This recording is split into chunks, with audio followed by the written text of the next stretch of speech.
Welcome to Oklahoma Gardening. Well, a couple of years ago when we built these raised bed gardens, we had a lot of interest from you all wanting to know just how we did it. Some of you had letters wanting plans and such. Well, we thought there's so much interest, we'd like to show you again from start to finish how to build a permanent raised bed such as these right here. Later today, Jim and I have a quick and easy method to show you for making a raised bed in your own garden in about 10 minutes with little construction skills. Earlier this summer, we showed you how to make a raised bed out of just shoveling soil into a mound for a temporary type effect. Today we want to show you how to build a more permanent structure. Now, there are many reasons for using a raised bed. One of the most important, especially if you have heavy clay soil, is to improve the water drainage. By using a raised bed, the water will drain off of the area you're planting and into the aisles so that you don't have standing water which can suffocate the roots. Another advantage of using a high permanent raised bed like this is that we can prepare the soil down deep and then build up the soil so we have a very deep rooting depth, and the plants will respond to that by getting much better growth. Also, with a permanent raised bed sides like this, you can get the plants up to an easier height to work with, and you can use the sides as a seat when you're gardening. And when building a raised bed, think about materials before you start to build. Make sure that they are rot-proof. By this we mean that they either be pressure treated or be a wood material such as redwood that will not rot naturally. We have here some CCA treated landscape timbers. Now, they've been pressure treated with a copper arsenate material, and although some people feel this is toxic, it is not the type of chemical that will leach into your soil. Arsenate is a very, very stable compound. That's why it's useful for treating wood materials. Of course, you would not want to build a bin for food storage using landscape timbers such as these, but they are excellent for a vegetable garden or a flower garden. This material should not leach into your soil. Now, another material you might want to use are railroad ties, and they are very heavy to lug around, so you'll need plenty of extra helpers on hand to build a garden using railroad ties. They are a little bit more expensive, however they may be even more permanent than using landscape timbers. One thing I might caution you about, though, is that many of the newer railroad ties that are for sale have a heavy coating of creosote on them.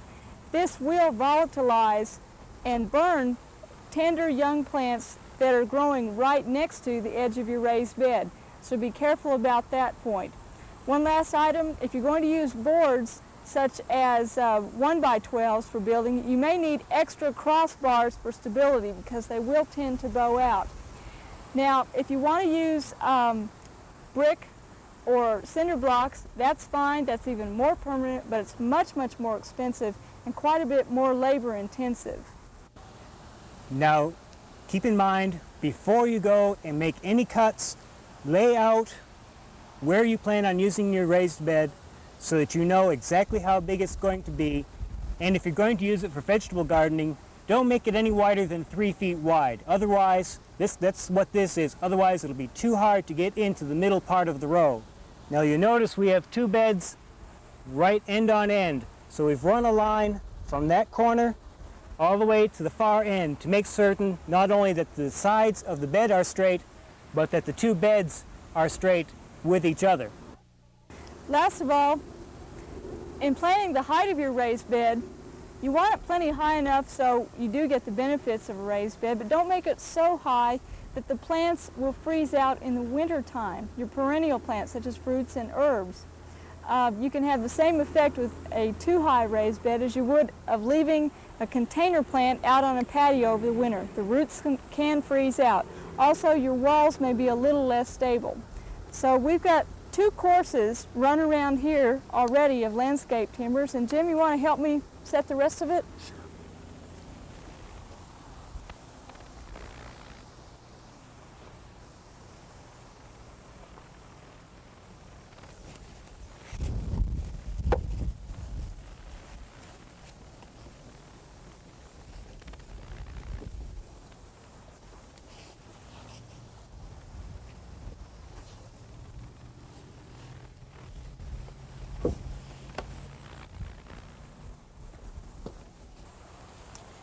As you lay down the courses of landscape timbers for the raised bed, make sure that you alternate them or stagger them for stability. This is our last one to go in place. If you'll notice, down on this corner, it alternates with the other three.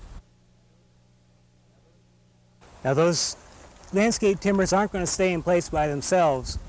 After we've got them stacked, we have this long bit that we can use to drill down through all three layers and then pin it with a piece of rebar that'll go down through all three layers and into the soil to provide some stability. Now we'll be putting in a pin just opposite on either side of each joint to provide stability. That means there's a lot of pins in this bed, but it means that if we do it, that this bed will be much more sturdy. So let's get started on the holes. By the way, this is an extra heavy-duty drill that we're using.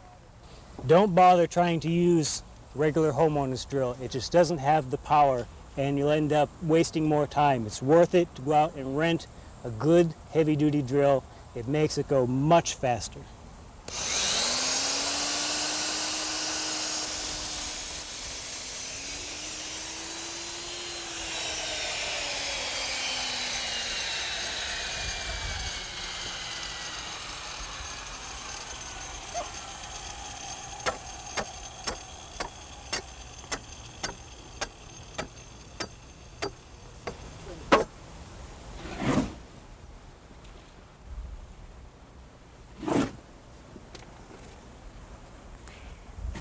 An important benefit of raised bed gardens, of course, is that you've got an opportunity to really develop your soil tilth.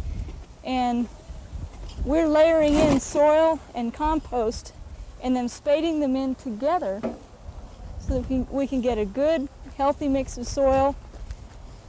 And when we plant these, the plants will have a better than ever chance of getting established. After we've gone through this bed and done this entire layer and mixed in the compost, we'll come back as we have on this bed, shovel soil out of the pathways and put it on top of what we've dug, bring in another layer of compost, dig that in, and probably what we'll need to do is a third layer of soil and compost and dig that in. So we have a full depth of soil that's been mixed very well with good compost and it's in good shape. You'll notice that we've got this mounded up. Because we've gone in and fluffed this up by forking in all of this compost, it's going to be lighter and fluffier than it will be after it gets wet and settles down.